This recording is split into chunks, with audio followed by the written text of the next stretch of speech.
ಏನೆಂದು ಹೆಸರಿಡಲಿ ಈ ಚಂದ ಅನುಭವಕ್ಕೆ. ಈಗಂತೂ ಹೃದಯದಲ್ಲಿ ನಿಂದೇನೆ ಚಟುವಟಿಕೆ.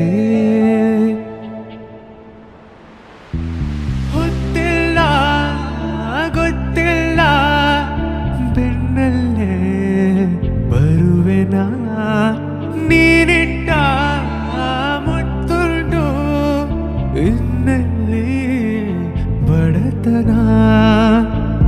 ಗಸ್ತು ಹೊಡೆವ ಚಂದ ಬಂದ ಕೇಳೋಕೆ ಮಾಮೂಲು. ಕೊಟ್ಟು ಕಳಿಸೋಣ ಒಂದು ಕವಿತೆಯ ಸಾಲು. ನಿನ್ನಾಸೆಯು